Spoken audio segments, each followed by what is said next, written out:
दोस्तों स्वागत है आपका हमारे इस चैनल यूथ इंडिया पे। यहाँ पे आपको ज्ञान विज्ञान से रिलेटेड, जनरल नॉलेज से रिलेटेड सारी वीडियोस मिलते हैं। सारे अपडेट्स को ऑटोमेटिक पाने के लिए आप हमारे चैनल को सब्सक्राइब कर सकते हैं। सब्सक्राइब करें, सारे वीडियोस ऑटोमेटिक आपको मिलेंगे। दोस्तों हर मुस्लिम का ये ख्वाहिश होता है, वो चाहता है कि अपने जीवन काल में वो अपनी पवित्र स्थान मक्का में एक बार हज यात्रा के लिए जरूर जाए। लेकिन क्या आप जानते हैं, जब वहां जाते हैं तो वहां एक परंपरा है कि वहां शैतान को पत्थर मारते हैं। क्यों मारते हैं शैतान को पत्थर, कब से ये प्रचलन में आया, आइए शुरू करते हैं। इसी टॉपिक पे आज हम आपको बताएंगे। बात है लगभग आज से 4000 साल पहले हजरत इब्राहिम का जन्म माना जाता है, जो कि लगभग आज से 4000 पहले उनका जिक्र मिलता है। और उनका जिक्र इससे पहले भी मिलता है बाइबल में अब्राहम के नाम से। बात उस समय की है जब वो वृद्धावस्था में पहुंच गए थे। उनको एक बेटा पैदा होता है जिसका नाम उन्होंने इस्माइल रखा, और अपने बेटे से बेहद प्यार करते थे वो, क्योंकि बुढ़ापे में इकलौता बेटा हुआ था उन्हें। जाहिर सी बात है, हर कोई प्यार करता है अपने बेटे से, और खासकर इकलौता बेटा हो, वो भी बुढ़ापे का सहारा, तो सब कोई करेंगे। एक दिन सपने में अल्लाह उनको आते हैं और सपना दिखाते हैं कि आपकी सबसे प्यारी जो चीज़ है उसकी बलि चाहिए हमें।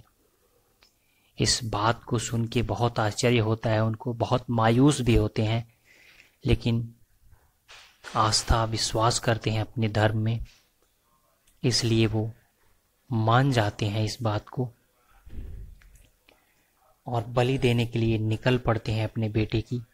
रास्ते में जब पहुंचते हैं तो उन्हें शैतान मिलता है, जो उनको बरगलाने की कोशिश करता है और कहता है कि आप बलि दोगी तो क्या होगा बुढ़ापे में, आपको बुढ़ापे का यही एक सहारा है, क्यों बलि दे रहे हो आप, मत दो इसकी बलि, बहुत गलत करने जा रहे हो आप।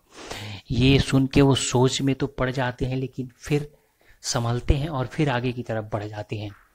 जब वो बलि देते हैं अपने बेटे की तो सोचते हैं शायद मेरी आंखों से आंसू आ जाए, या मैं अपनी आंखों से देखूंगा अपने बेटे की बलि देते हुए, शायद न दे पाऊँ, इसलिए आंखों पे पट्टी बांध लेते हैं और बेटे की बलि दे देते हैं। जब पट्टी खोलते हैं तो देखते हैं उनका बेटा खड़ा है बगल में, और वहाँ एक मेमना बकरी का बच्चा मरा पड़ा है। ये देख के उन्होंने अपने बेटे को गले से लगा लिया, बहुत खुश हुए, अल्लाह पे विश्वास हुआ उनको। इसलिए दोस्तों कहा जाता है किसी भी धर्म को आप मानते हैं तो दिल से मानिए अपने धर्म को। दोस्तों यहीं से ये परंपरा शुरू हुई। लोग जब जाते हैं मक्का में तो वहाँ पे शैतान को इसीलिए पत्थर मारते हैं कि शैतान इब्राहिम को बरगलाने की कोशिश कर रहा था, धर्म से भटकाने की कोशिश कर रहा था। अभी तो यहाँ हमें ये भी ज्ञान मिलता है कि किसी दूसरों के बातों में आके हमें अपने कर्म को, अपने धर्म को नहीं छोड़ना चाहिए। दोस्तों कैसा लगा आज का हमारा ये टॉपिक? यदि अच्छा लगा हो तो हमारे इस चैनल को सब्सक्राइब करें, सारे अपडेट्स को ऑटोमेटिक पाने के लिए। Love you guys, bye bye.